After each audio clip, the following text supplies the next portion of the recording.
começar a falar. Tem parte do que eu falar que vai gravar, tem parte que não vai gravar. Então, muito boa tarde a todos. Estamos hoje no nosso 8º encontro, Diálogos para Além do Cone Sul. Temos aqui a presença do Daniel Samuels. É assim que fala, Daniel?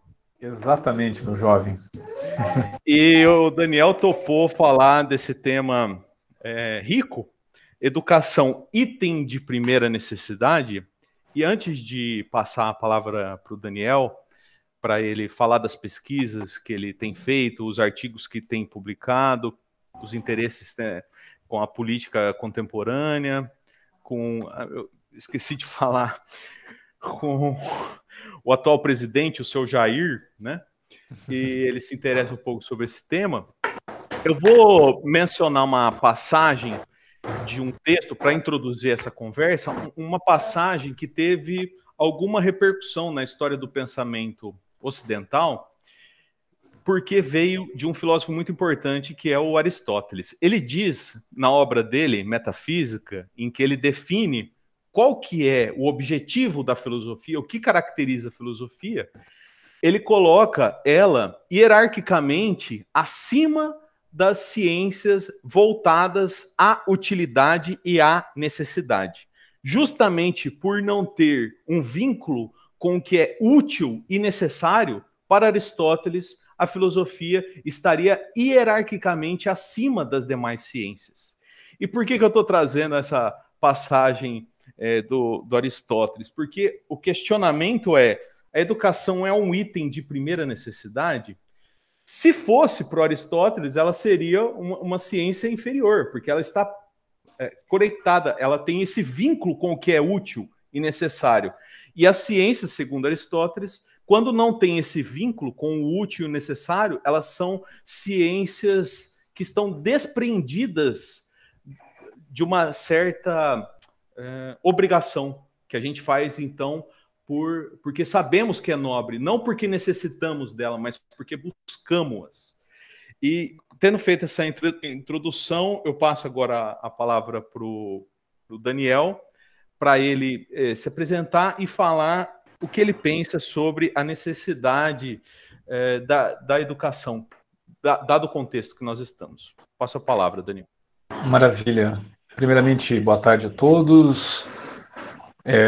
Boa tarde, Oswaldo, meu caro. Muito bom revê-lo. Obrigado pelo convite, por esse espaço rico de diálogo, né? Acho que é um momento essencial aí no atual cenário, né? Que a gente possa debater e que a gente possa ter espaço para falar as coisas. Sabemos que o atual cenário também não é muito tranquilo, né? Ou nada tranquilo, né?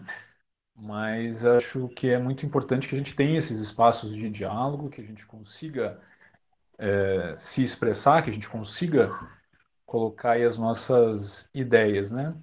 Bom, me apresentar brevemente, eu tenho toda a minha formação na história, né? Graduação, mestrado, doutorado. Já estou no ensino aí há 13 anos quase. E comecei como professor de história no ensino fundamental, depois fui para o médio, entrei no Instituto Federal de São Paulo em 2014 e desde 2018 estou no Instituto Federal do Triângulo Mineiro. Minha área de pesquisa sempre foi ditadura, né? Trabalhei tanto em graduação, mestrado, doutorado com ditadura, né? No doutorado eu abordei a questão do anticomunismo, né? Então, como que o governo civil militar perseguia comunistas e criou todo um discurso contra os comunistas, associando pessoas ao que eles denominavam de subversão, né? E mais recentemente eu tenho pesquisado a questão do exílio, né? Ou seja, a vigilância do governo brasileiro a cidadãos brasileiros que estavam no exílio, né? Através aí de organismos de inteligência, né? Principalmente a partir do CIEX. Basicamente, essa é a minha trajetória acadêmica e, em paralelo a isso, tenho escrito algumas coisas aí, tentando entender um pouco esse mundo que a gente vive, né? Acho que para mim a escrita tem um caráter também de tentar organizar as minhas próprias ideias, né? E aí alguns lugares têm publicado isso, e aí a gente tem feito alguns debates em torno disso, né? Pensar um pouco esse contexto atual que, infelizmente, acaba dialogando aí com a minha pesquisa na história, né? Ou seja, temos um presidente que enaltece a ditadura, que enaltece torturadores. Então, infelizmente, temos esse indivíduo na presidência e, infelizmente, faz uma relação aí com o meu objeto de pesquisa, que é a ditadura, né? Então, basicamente é isso. Então, em relação a... Eu não sei se a gente pode tocar já em relação Sim, Daniel, à temática. pode entrar na temática já proposta. Então, assim, o desafio posto, né, foi sobre se a educação é um item de primeira necessidade, né? Eu acho que a resposta para isso a gente pode encontrar na forma como nós, professores, somos tratados. Como que os governos, né, seja aí federal, os governos estaduais, os governos municipais, tratam os docentes, né? Então, acho que essa assim, é o começo da nossa resposta para a gente pensar como nós, educadores, né? E aí pensar não só na figura dos professores, mas de todos aqueles indivíduos que atuam na educação, né? Técnicos também. Como que nós somos tratados por esses governantes, por esses sujeitos, né? Porque assim, a gente assiste em toda a campanha eleitoral, a gente assiste lá os indivíduos, né, os candidatos, falando, não, educação, saúde, segurança, né? E logo após a posse, a gente percebe que a educação fica de lado, né? A gente assiste aí o, o orçamento para a área de educação diminuindo a cada ano. Então é algo assim para a gente refletir, ou seja, como que nós, educadores, como que a educação é tratada por esses indivíduos que assumem o governo. Então a gente vê vários estados aí, por exemplo, onde os professores estão com salários atrasados, salários parcelados, muitos professores e técnicos não receberam sequer as férias, 13º do ano passado. Então isso demonstra um descaso muito grande com a educação. Então, se é um item de primeira necessidade, como eu acredito que é um item essencial, por que a educação não é tratada como um item de primeira necessidade pelos governantes? Então, a gente precisa lembrar aí de todas as medidas, né, draconianas que foram adotadas desde o golpe de 2016, e eu estou aqui para, né, vou pontuar como um golpe de 2016, não vou dizer que foi outra coisa, porque eu entendo que foi um golpe. E aí, obviamente, isso é um campo de debate, a gente pode, né, depois trazer questões, enfim, para discutir depois, né? Porque, mas o STF validou, pô, mas o STF também validou o golpe de 64, né? O Hitler também tinha os seus juízes, né? Então, é só para a gente pensar um pouco nessas questões todas, né? É óbvio que o governo do PT também, apesar de vários avanços na educação desde 2003, né, quando o Lula assume, né, a gente tem uma expansão gigantesca, né, das universidades, dos institutos federais, mas já com a Dilma a gente já começou a sentir ali, meados de 2014, 2015, alguns cortes na educação. Eu acho que é importante fazer essa reflexão, porque quando a gente fala da educação como algo essencial, como algo importante, o que os governantes deveriam fazer, né? Se a educação é algo essencial. Pô, vamos investir, vamos ampliar os orçamentos, vamos oferecer uma qualidade a esses sujeitos, né, os professores, técnicos, enfim, para que essas pessoas se dediquem de fato à educação, mas se dediquem com prazer, com entusiasmo, né? E eu lembro que quando eu comecei a minha carreira na educação, né, enfim, eu já cheguei a, a ficar 30 e a ter 38 aulas em sala, né? Eu terminava minha semana praticamente sem voz, né?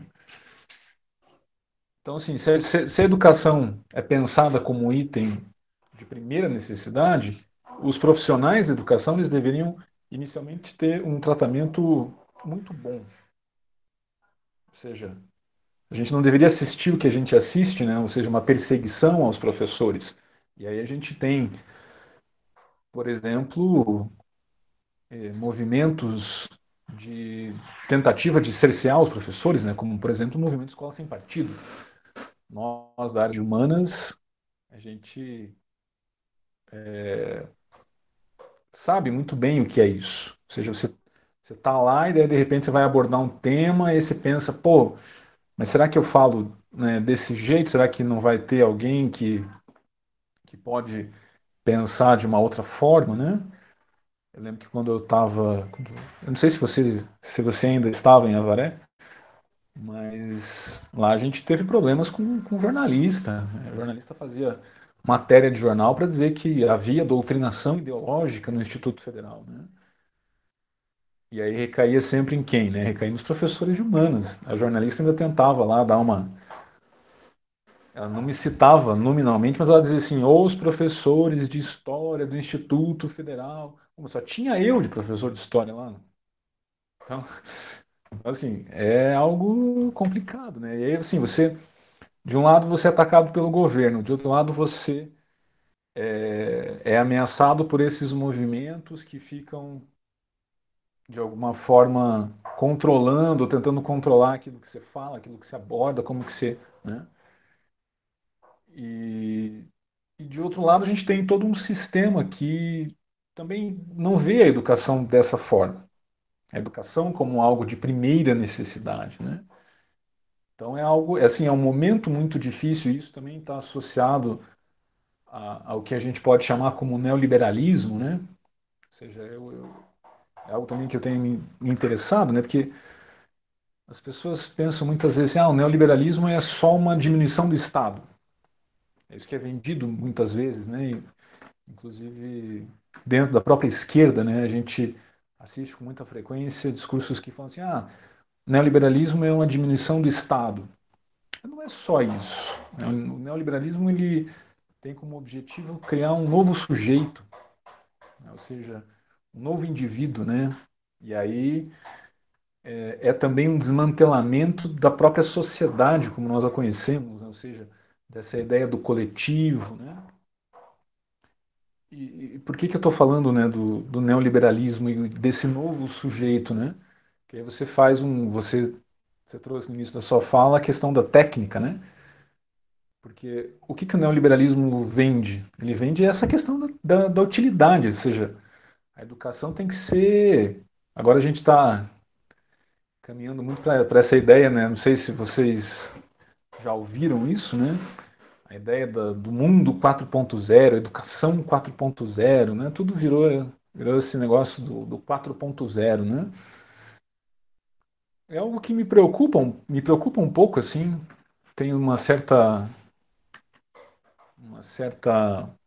resistência a isso, porque tudo parece girar em torno dessa temática, dessa questão de uma educação tecnicista. É óbvio que a gente precisa defender uma, uma formação, né, aos nossos educandos, mas a educação também precisa ser reflexiva, a educação também precisa ser crítica, a educação também precisa ser algo que faça com que os alunos pensem de uma forma diferente. A minha visão de educação é um pouco essa, ou seja, eu almejo uma educação onde os indivíduos tornem-se críticos, se tornem reflexivos, né? Que eles possam transformar o mundo de fato, né? Um mundo mais justo, um mundo mais igualitário. Essa é a minha visão de educação, né? É óbvio que esse sujeito, esse indivíduo, ele precisa terminar o seu ensino médio, terminar a sua graduação, ter espaço no mercado de trabalho. Mas aí qual é esse mercado de trabalho? A gente fala muito disso, né? Ou seja, não, o indivíduo precisa ter uma educação que o forme para o mercado de trabalho. Mas qual é esse mercado de trabalho? É o mercado onde você é entregador de aplicativo, né? É onde você eu opero por um aplicativo, né? Então são questões para a gente refletir, para a gente pensar um pouco, né? Eu não sei se seria mais ou menos. Acho que o Oswaldo saiu aí, né? Enfim, mas é um grande dilema, né? Dos nossos dias contemporâneos, né? Ou seja, nós temos uma dificuldade muito grande em pensar a educação, em pensar os problemas da educação.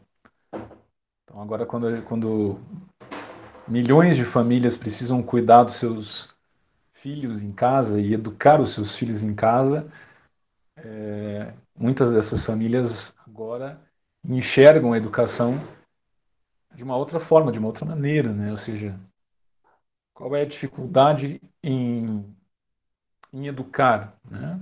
É algo simples, né? Quando um pai está ali tentando ensinar algo para o seu filho, né? Mas e aí, quando é um professor que tem lá 40 sujeitos ali na sua sala de aula, ele precisa educar esses 40 sujeitos, né? Então é algo para, assim, é algo... Não...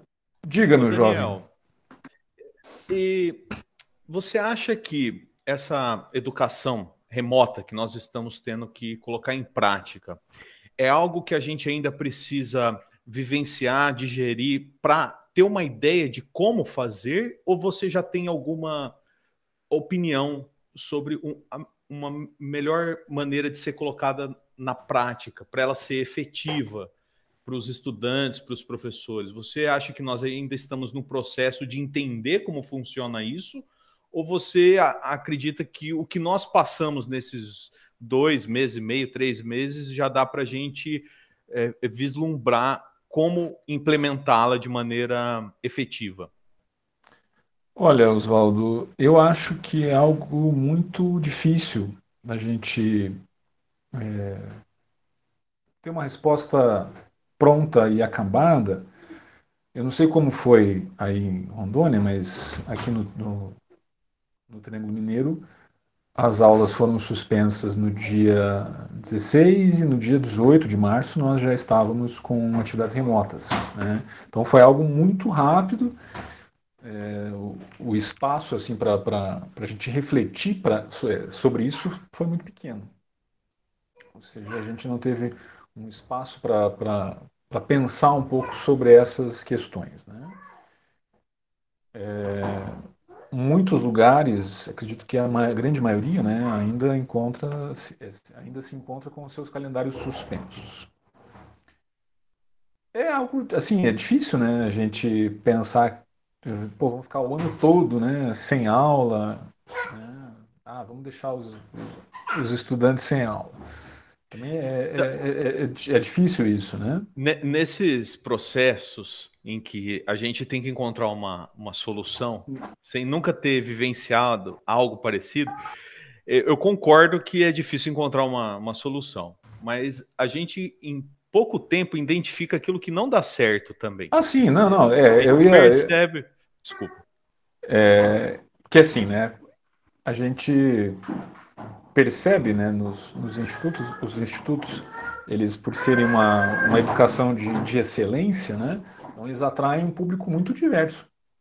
Em cidades menores, os institutos acabam atraindo os filhos da elite da cidade, né, porque tem lá, vai ter uma educação boa, com mestres, doutores, educação integral, vai ter atividades na área de informática, então atrai um público, né, muito diverso, né? E aí, assim, você tem alunos que são alunos oriundos da elite e alunos que são muito pobres, alunos com uma condição social muito desfavorável, alunos que não têm energia elétrica em casa, né? E como é que você vai dizer assim, não, professor, coloca suas atividades lá no Classroom, né? Bota lá no Classroom, vamos entrar no Google Meet, né? Para muitos alunos isso é muito difícil, muito difícil. E aí a gente tem um outro problema, né? Porque aí, assim, muitos alunos estão tendo que assumir atividades em casa, cuidando de irmãos menores, ajudando nas atividades domésticas. E aí, como é que você vai exigir desse aluno que ele participe da aula 7h10? Ah, não, João, você tem que entrar na aula 7h10. Né? Se você não tiver lá 7h10, eu vou te dar falta. Pô, isso é desumano, cara. Isso é um negócio desumano. Porque esse sujeito, às vezes, não tem internet em casa, a internet dele, às vezes, é ruim, ele não tem um computador bacana, né, para acessar, porque uma coisa é assim, pô, tô aqui no meu escritório, tenho um computador, tenho uma luz, né, tenho um espaço que, assim, ninguém vai entrar aqui, né, repentinamente, mas tem alunos que não tem nem computador em casa, que tem um celular muito precário, né. Então, sim, são coisas muito, são universos muito diferentes, né? E eu vejo, infelizmente, que não há assim uma preocupação profunda com esses estudantes que estão ficando para trás. É óbvio que a gente não pode deixar, né, os nossos alunos desamparados, sem um contato, sem um acesso, mas me preocupa bastante assim a forma como muitas instituições têm caminhado, né, nesse sentido, né?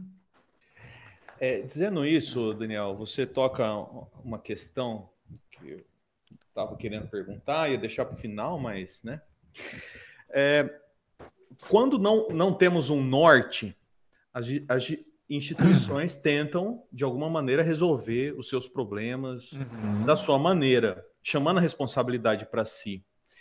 E nós estamos assistindo a troca do ministro da Educação. E o que você acha que ele deveria ter feito para amparar, para dar um norte?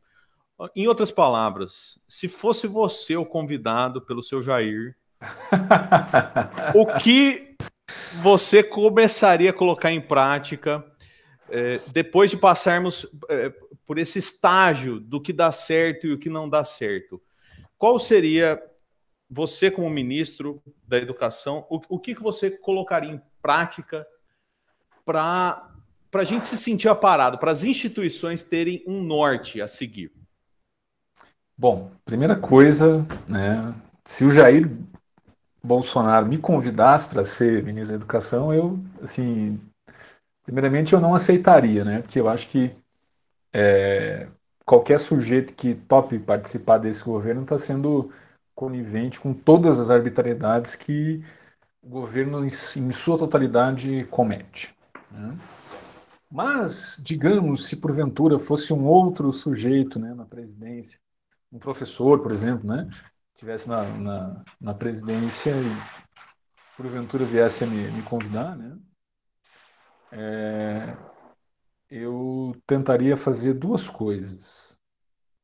A primeira delas seria uma valorização dos profissionais da educação como um todo, né? Não só de professores, mas também de técnicos, né? Então acho que a gente precisa valorizar esses indivíduos, né? E de outro lado, eu tentaria melhorar a infraestrutura das escolas, né? A gente sabe aí que os institutos eles têm uma infraestrutura bacana, né? Legal, ou seja, carteiras novas, projetores, né? Mas isso não é a realidade da maioria das escolas. Acho que ouso dizer que, na verdade, a maioria das escolas está numa situação muito, muito, muito, muito precária, né? não tem giz, não tem apagador, às vezes o quadro, né, também está numa situação precária. E aí, pô, você pega lá o Joãozinho, né, do sétimo ano, né? Ele vai entrar na sala, a sala tá toda ferrada, tá toda, né, não tem goteira, não tem nada na sala, né? As carteiras, né, tudo quebrado, tudo é quebrado, né, cara? Pô, como é que esse sujeito ele vai ter prazer em estar ali dentro, né? Então acho que a gente precisa pensar, né, pensar muito nessa questão da infraestrutura das escolas, dentro assim, do espaço escolar mesmo, né? Para que aquilo seja um lugar prazeroso, que aquilo seja um lugar agradável, né? Claro, aí a gente pode pensar em muitas coisas, né? Questões como, por exemplo, alimentação dos alunos, né? Ou seja, quando chega na escola vai ter um baita café da manhã, vai ter um lanche legal no intervalo, vai ter um almoço bom, porque, pô, também é difícil, né? Os alunos chegam lá, às vezes tem um biscoitinho, né? Água e sal.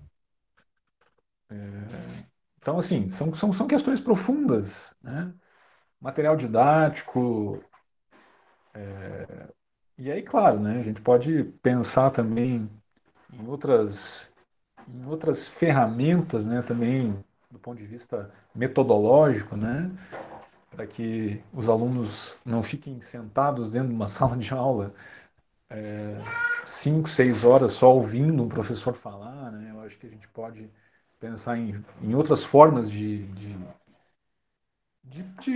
refletir sobre a educação mesmo, né? Que aí... Daniel, mas é uma pena você dizer que não trabalharia com o ministro, porque tudo leva a gente a crer que temos aqui próximo de nós uma pessoa que tem contato direto com o seu Jair, e inclusive trocaram telefones e tal, né? A gente ouviu falar, mas nisso que você está falando de uma mudança estrutural na educação, no como ela é feita, leva a gente a pensar também que depois dessa pandemia, e eu tendo a chamar de pós-2020, como será a vida pós-2020, nós temos aí mudanças significativas acontecendo na maneira como nós nos organizamos socialmente, e os estudantes eles vão ter que repensar um projeto de vida. E como Uhum. as instituições de ensino poderiam esboçar. Eu sei que é muito difícil encontrar uma resposta para essa pergunta, porque nós vamos ter praticamente que inventar essa maneira nova de ser. Vamos ter que inventar alternativas futuras de vida, mas como que as instituições de ensino poderiam ser esse suporte para o estudante que está perdido e tem que elaborar um novo projeto de vida? Como que as instituições de ensino você acha que poderiam colaborar nesses novos paradigmas que vamos ter que construir? Bom, meu caro, eu acho que você é bem otimista em relação assim, ao pós-pandemia, né? Eu confesso que eu sou um pouco pessimista em relação a isso, assim, que veja só, né? A gente vai ter aí um cenário pensando na volta às aulas, né? Talvez no ano que vem, será que a gente vai conseguir voltar esse ano? Se a gente voltar esse ano, como é que vai ser essa volta esse ano, né? A gente vai conseguir voltar na normalidade? A gente vai conseguir colocar 40 alunos na mesma sala? Os nossos alunos vão conseguir adotar todos aqueles protocolos, né, de distanciamento, né, de máscaras? Eu vi que algumas escolas particulares estão tentando adotar um protocolo nesse sentido. O aluno precisa levar 2 pares extras de sapato, mais tantas máscaras, mais tantas roupas, álcool gel, né? Será que as escolas vão ter álcool em gel? Né? Será que as escolas vão conseguir disponibilizar esse espaço todo para os alunos, né? Mas a gente alterna, a gente pega diminui lá o número de alunos em sala, mas e aí o restante? A gente vai colocar onde? Né? Os outros 20, 30 alunos a gente vai colocar onde? Em qual sala? Né? Então, assim, é algo... São muitas questões para a gente pensar. Né? Digamos que a gente consiga adotar todas essas questões, né? A gente consiga implementar essas mudanças todas, né? Nas escolas. Eu acho que a gente precisa pensar, de fato, no nosso papel de educador, né? E aí eu acho que a gente precisa também ser um pouco mais combativo, né? Enquanto educadores, né? A gente precisa adotar uma postura no sentido de levar os alunos a pensar de uma forma diferente, né? Isso não significa fazer militância em sala, eu sempre fui contra isso. Mas para que a gente leve os alunos a pensar o mundo de uma outra forma, pensar o mundo no qual eles estão inseridos de uma outra forma. Acho que nós, enquanto educadores, temos esse compromisso para quando a gente voltar com a normalidade. Não sei se isso será possível, né? Se o novo normal, como algumas pessoas, né, falam, né? Mas será que o que a gente vivia era algo normal, né? Quando a gente fala numa sala de aula lotada, enfim, falta de recurso, falta de condições para docentes, para técnicos, para alunos, será que isso era normal, né? Será que nós também não estávamos todos anestesiados, enfim, com esse suposto normal, né? Então, que normal era esse, né? Se a gente vai querer voltar para esse tipo de educação, né? Para esse modelo todo, onde a gente não tinha espaço para falar, a gente não tem recurso, a gente não tem papel. Ah, pô, professor, você precisa aí selecionar as coisas que você vai imprimir, porque não tem papel, né?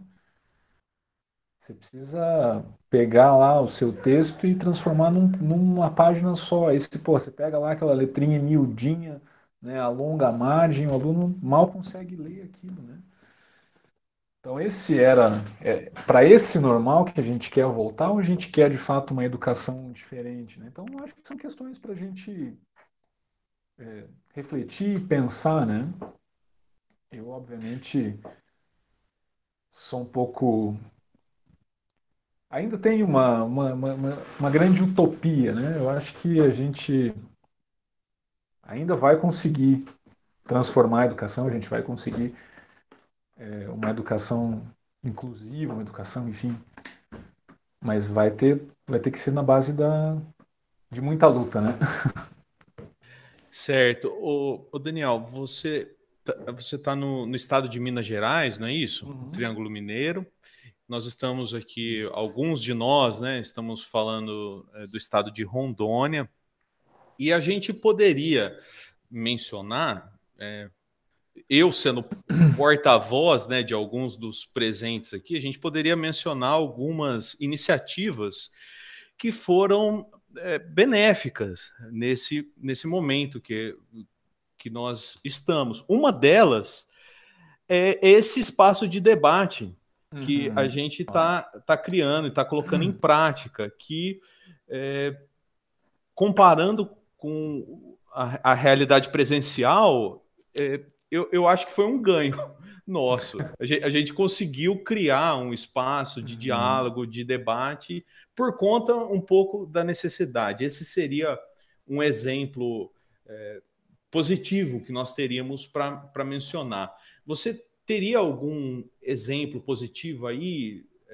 da realidade que você está vivendo, que você sabe que foi implementada por conta da necessidade que nós estamos vivenciando? Teve alguma iniciativa que você fala, não, essa iniciativa aqui foi louvável, seja de estudantes, seja de professores? Bom, acho que a primeira coisa que eu acho que É óbvio que vou ser um pouco irônico aqui, mas muitas reuniões, aquela frase, né? Ah, eu saí de uma reunião que poderia ter sido por e-mail, né? Então, agora, a gente acho que a gente consegue otimizar um pouco mais o tempo, na verdade, dos docentes, dos técnicos, né? No sentido de, poxa, a gente agora consegue fazer uma reunião aqui rapidamente,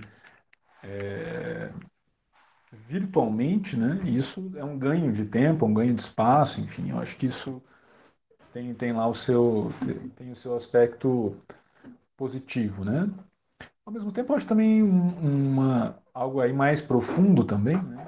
Há uma reflexão, eu acho que da sociedade como um todo, da importância da educação e, acho que talvez mais profundamente, uma importância da ciência, do conhecimento, né? Eu acho que esse momento todo ele nos leva a uma reflexão mais profunda sobre, sobre o conhecimento, sobre a educação, né? Ao mesmo tempo uma urgência de se refletir, se repensar um pouco também nas práticas educacionais, né?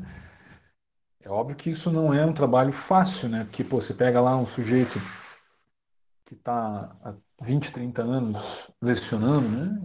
E aí você diz, ó, pô, agora você vai ter que mudar a sua forma de lecionar, né? Isso, obviamente, não é algo fácil. Mas, ao mesmo tempo, a gente tem uma discussão mais profunda, a meu ver, sobre a educação e sobre o conhecimento, a importância do conhecimento, a importância da educação, né? A gente vive aí um cenário de uma difusão muito grande, né, de fake news, inclusive vindas, né, do próprio governo, né?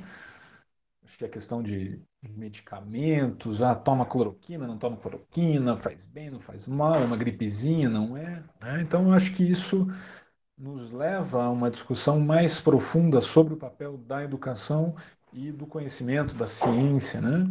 Uma valorização também da educação, do conhecimento. Eu acho que nesse ponto há uma discussão. Eu acho que isso é o ponto chave, é o ponto inicial, né? Ou seja, há uma discussão sobre essas questões, né?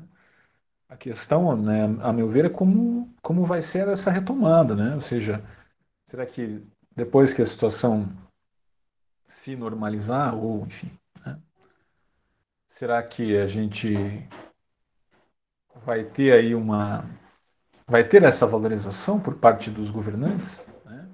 Ou será que os governantes vão aproveitar esse momento de crise para dizer assim, olha, precisamos enxugar ainda mais a máquina pública, precisamos diminuir ainda mais os gastos, vamos contratar professores de forma terceirizadas, vamos empurrar aí o futurice, né? Então são questões, eu acho que é um campo em disputa. Acho que a grande questão para a gente pensar é essa, né? Ou seja, temos de um lado um momento onde os debates sobre educação, sobre conhecimento, sobre ciência, né, eles ganham força, né?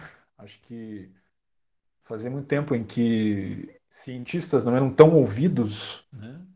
Ou seja, você vê aí, enfim, diferentes veículos de comunicação dando voz para cientistas, para professores universitários, para pesquisadores, né? As universidades e os institutos produziram muita coisa bacana nesse cenário também, seja com equipamentos, com EPIs, né? Seja com pesquisas para tentar, de fato, buscar uma cura, uma vacina, enfim. Isso vem das universidades, vem dos institutos, vem da ciência, né? Vem da educação. O Mas, de Daniel, outro lado, só para pontuar, tá. de outro lado, a gente já vê acenos aí do governo dizendo assim, não, precisamos, né, o funcionário público é parasita, né? Como diz o ministro da Economia, né? A gente enfia a bomba lá a granada no bolso do inimigo. Pô, o cara fala, ele trata a gente como inimigo, né? Então é difícil, né? Nesse ponto. E esse nosso encontro aqui, eu não sei para vocês, mas ele é um tanto diferente de outros que eu participei, no qual todos os presentes estão com a câmera aberta. Muito bem. Isso é uma coisa digno de nota, porque muda também a maneira como a gente se envolve num encontro quando a gente está focado e as pessoas estão vendo a nossa reação e tudo, né? Então, nosso encontro aqui está sendo um pouco diferente. Não, E acho ótimo. o Ricardo pediu a fala. O Ricardo é o nosso professor de sociologia, o Ricardo Agum, integra também o nosso grupo interdisciplinar. Ele vai fazer uma pergunta para você, o Daniel. Boa tarde a todos e a todas. É uma pergunta barra reflexão. Maravilha. Vamos pensar um pouco o título do encontro de hoje, que é a questão da educação como gênero de primeira necessidade, se não me engano, como algo essencial. Eu gosto de pensar muito no esquema do Thomas Marshall quando ele define cidadania, que ele tem um tripé para a definição de cidadania, que são os direitos civis, os direitos políticos e os direitos sociais. A educação, ela se enquadra nos direitos sociais. Sim, são políticas destinadas para que a população tenha um mínimo de acesso a bens e produtos para a sua subsistência. E a educação se encontra também nesses bens e serviços de subsistência mínima do cidadão. Esse é um ponto. Eu também tenho uma certa confiança de que, se a gente fizer uma análise muito recente, de um passado muito recente, de 20, 30 anos, a educação estava num momento muito ruim também. É claro que os ataques e as pressões que se sofrem hoje é um momento de retrocesso, sem dúvida alguma. Mas não quer dizer, não implica dizer que nós estejamos no pior momento de todos. Por exemplo, se nós pegarmos crianças de 7 a 14 anos, temos 98% das crianças matriculadas na escola, mais de 98%.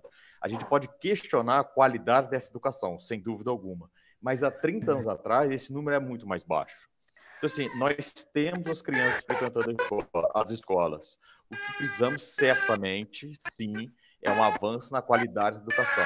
Mas, por outro lado, a qualidade, ou pelo menos a qualificação do corpo docente, ao longo das últimas 2 décadas, foi sendo modificada em um grau relativamente rápido.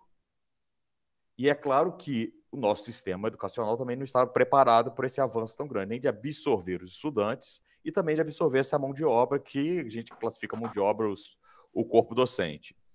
Mas, em contrapartida disso, quando a gente pensa em educação de primeira necessidade, já fazendo um paralelo com a questão da Covid, pelas discussões que eu tenho acompanhado, que eu tenho lido, que a gente tem discutido aqui também, falta aos docentes, ao corpo docente, ao corpo técnico também, uma certa proatividade de propostas mais agressivas para o sistema educacional. Porque no sistema de saúde, eu até entendo quando você precisa de um direcionamento do poder central, da União, para organizar e orquestrar as ações de combate à Covid. Mas, na questão específica das atividades com os alunos, passado o primeiro impacto da doença, que é muito grave e está se agravando cada vez mais, eu vejo que alguns institutos, algumas organizações, escolas, seja lá o que for, elas tiveram possibilidade de agir, mas sempre esperaram e estavam esperando vir de cima. Eu acompanhei algumas experiências, principalmente de São Paulo, que teve uma orquestração melhor, em alguns lugares da universidade principalmente, onde foi unido forças para que os alunos tivessem acesso não só ao computador, ao tablet, sei lá o que for, mas como a própria internet, onde as instituições compraram pacotes de dados de 10 gigas por aluno, 10 megas, 10 gigas, sei lá quanto é, 10 gigas, por R$15. Sim, por quê? Porque juntou-se aquele mundo de alunos, eles fizeram um contrato com as operadoras que ofereciam internet e conseguiram sanar parte desse problema. Todo o problema foi sanado? Sem dúvida alguma. Nós temos problemas estruturais que não vai ser uma atitude como essa que vai conseguir sanar. Mas parte dessas questões, elas podem ser minimizadas. Porque, por vezes, eu vejo que a gente espera como o todo completo. O todo completo a gente nunca vai ter. Na política pública, a gente troca o pneu com o carro andando. A gente caminha e vai fazendo a estrada. E falta vou passar a culpa para o outro setor. Falta talvez aos gestores essa capacidade técnica de perceber, de abrir o diálogo e de procurar uma solução. Não estou dizendo que a solução seja fácil. Não estou dizendo que sejamos nós os culpados também. Mas eu acho que falta mais de uma questão proativa por parte do corpo como um todo. Era essa a observação que eu queria fazer. Pode me dar pedrada, estou aqui.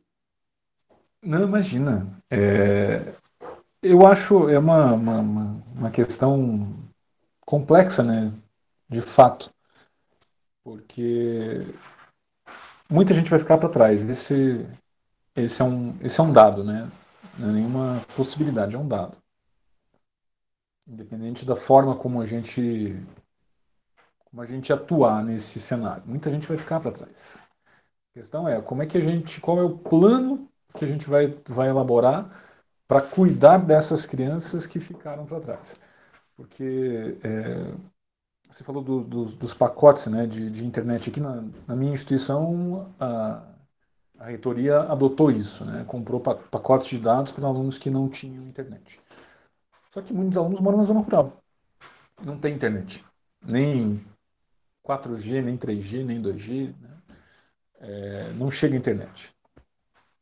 E aí, como faz, né? Ou seja, há um problema, assim, não digo sem solução, porque eles encontraram uma solução que é imprimir os textos, aí a pessoa precisa ir na instituição, buscar os materiais, leva para a fazenda, para o sítio, faz, né? Depois traz de volta, né?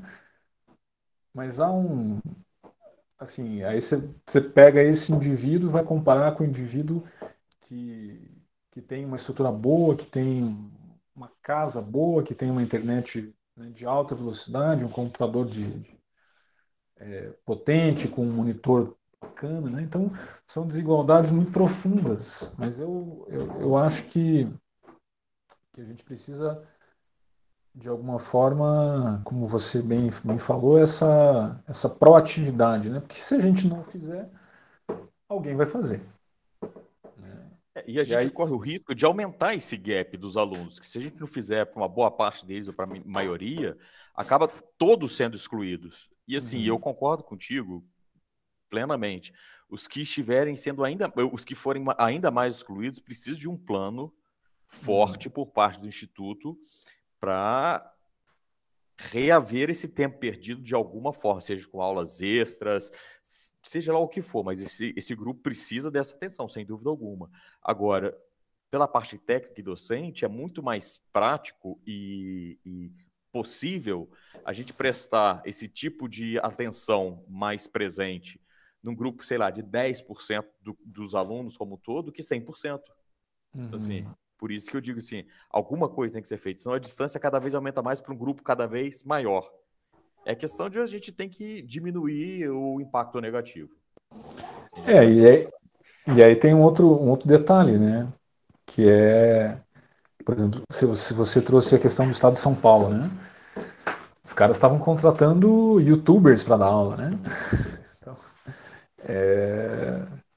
também é um problema. Sim. Né? Porque se a gente não assume, se a gente não toma a frente, né? Em política não há vácuo, né? Não há vazio de poder. Né? Exatamente. Então, se a gente não vai, alguém vai. E quem é esse sujeito que vai? Né? Então, como eu falei no início, é um campo em disputa. E assim, eu vejo assim, também muitos colegas dizendo, não, a gente não tem que fazer nada, a gente não pode fazer nada, a gente não pode, né? Também não, eu sou contra esse discurso, eu acho que a gente precisa ocupar esse espaço de alguma forma. Se vai ser aula, se vai ser dia letivo, aí é uma outra questão. Mas eu acho que a gente precisa ocupar esse espaço, tensionar esse espaço, né? Eu acho que é uma questão mais profunda. Né? Porque, Ó, Daniel, desculpa, falando em ocupar o espaço, eu estou preocupado com a nossa ocupação do tempo. Nós estamos chegando aqui no momento e temos 2 inscrições. Parece que a Rosa abriu mão da inscrição, Rosa? Abriu, né? E então eu passo a palavra para o Flávio, aí depois a gente já se encaminha para o encerramento, tá bom? Perfeito. Vai lá, Flávio. Áudio, Flávio. Áudio. Bem lembrado. Bom, legal, Daniel. Tô vidradaço aqui, pensando um monte de coisa, porque é muito complexo o que a gente tá vivendo e tá falando. E eu pensei duas coisas aqui, principalmente. Primeiro que, assim, eu sei que é provocativo, mas queria que você falasse sobre a educação como item. Item. A palavra item aplicada nesse título, o quanto ela é... Queria que você falasse um pouco sobre isso, tá? O Dead Consenso entrou aí. Mas a pergunta mesmo, assim, você falou da educação 4.0 e desse discurso, dessa onda, que em muitos momentos se assemelha muito mais a uma questão de marketing do que a qualquer outra coisa efetiva do ponto de vista pedagógico. Mas tem alguma coisa que você enxerga que seja possível um sistema educacional ou uma educação como um todo? Eu acho que em alguns momentos isso vai tocar um pouco o que o Ricardo estava trazendo e a sua resposta para ele. Que a gente, como educador, deva fazer para se alinhar mais à época em que vivemos. Eu concordo que botar um selo em cima, falar, não, agora a gente faz educação 4.0, isso não significa nada. Mas tem alguma coisa que a sua prática olha e fala, poxa, isso aqui eu acho interessante. Quando você olha para o lado, você fala, puxa, poderíamos caminhar nesse sentido, que acho que a gente, né, dialogaria melhor com a molecada, com a contemporaneidade e tudo mais. Como é que você enxerga tudo isso?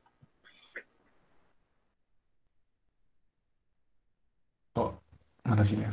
Obrigado, Flávio. Acho que é uma pergunta bem provocativa e bem interessante, né? Essa questão da educação como item, né?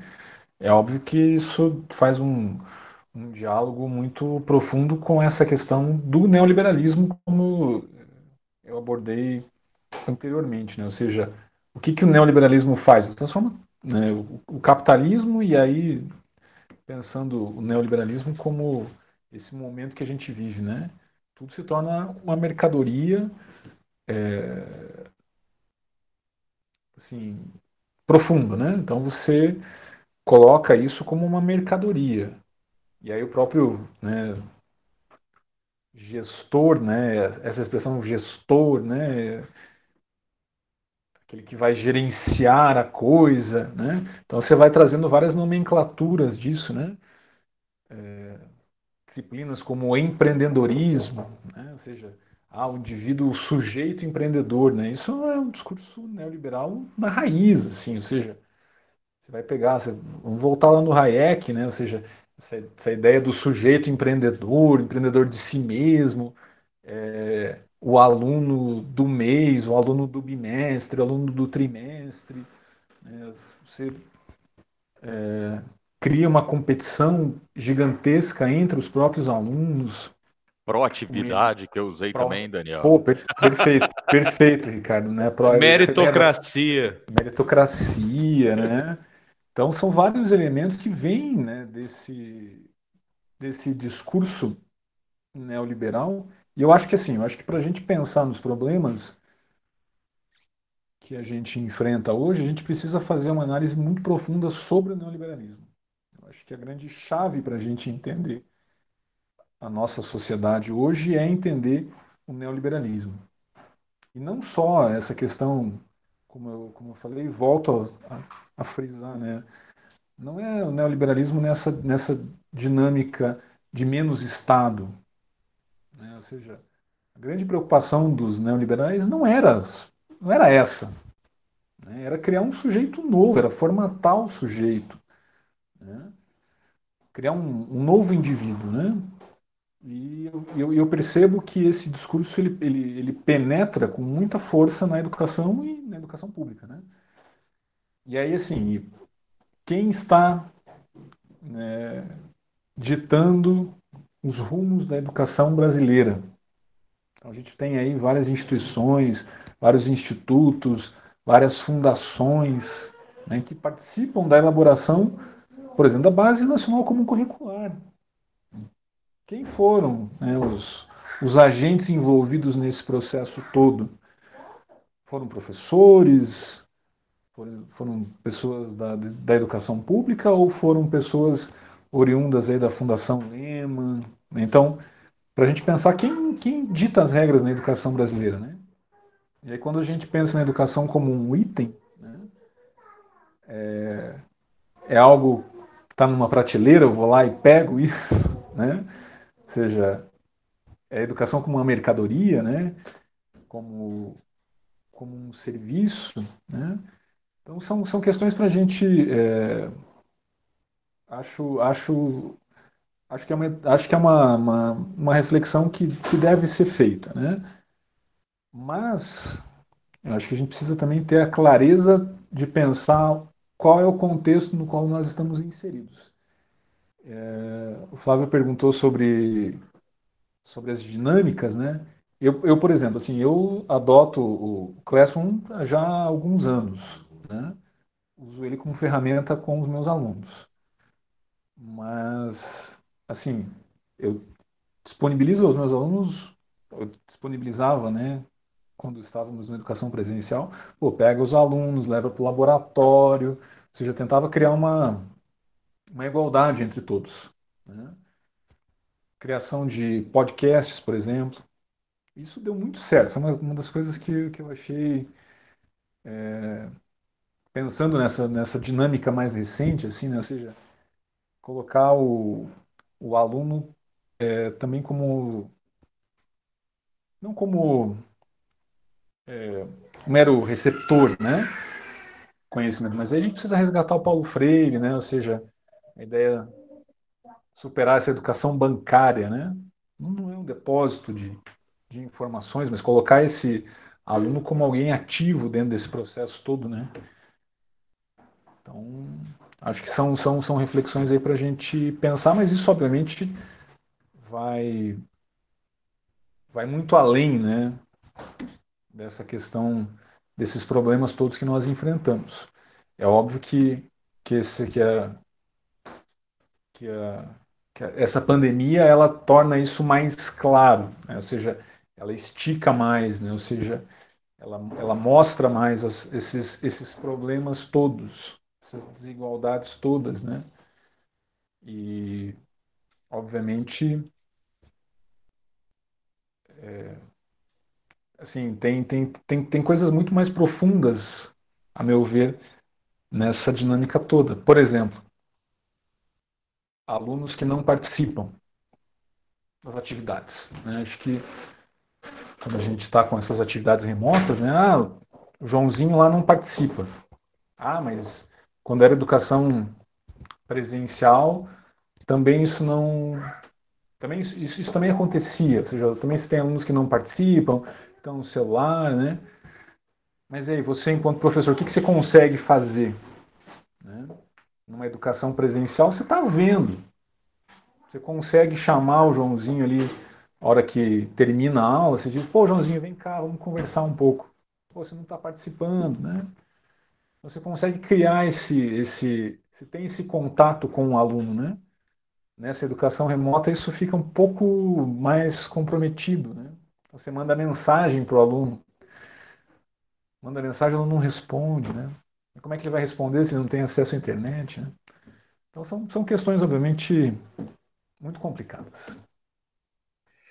Bom, agradeço, Daniel, sua presença, agradeço a presença de todos aqui. Eu abro agora para as falas de encerramento do Daniel e de todos que quiserem fazer uma fala de encerramento para eu interromper a gravação.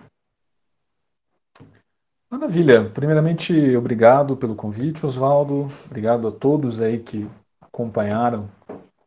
Acho que deu quase uma hora, né? Obrigado pelas perguntas, pelo debate. Obviamente, a gente tem vontade de às vezes falar muito mais, né? De soltar os cachorros, né? Como dizem. Mas acho que também é importante a gente manter a civilidade, né? Porque eu acho que vivemos um momento muito difícil, muito delicado, né?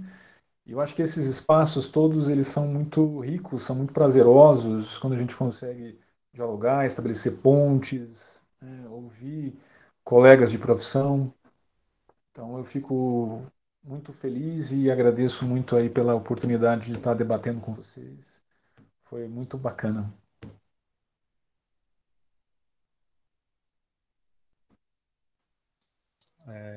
Mais alguém? Posso encerrar? Alguém levanta o dedinho? Alguém quer falar? Não? Então, vamos encerrar. Muito obrigado a todos. Lembrando que daqui 50 minutos nós temos outro evento interdisciplinar, ler o filme. Tem mais um. Nesse mesmo link. Aí, no evento de mais tarde, a gente vai estar conversando sobre o documentário As Hipermulheres. Estão todos e todas convidados, principalmente você, Daniel. Atrás de você está escrito assim, ó, lute como uma garota. Então, você está antenado com o nosso evento. Valeu, gente. Muito obrigado. Boa tarde a todos. Obrigado, viu? Um grande abraço aí. Até mais. Até mais. Obrigado, Daniel. Valeu, querido. Um grande abraço. Obrigadão, viu? Um grande abraço aí, meus caras. Falou. Obrigado. Tchau. Até mais. Tchau.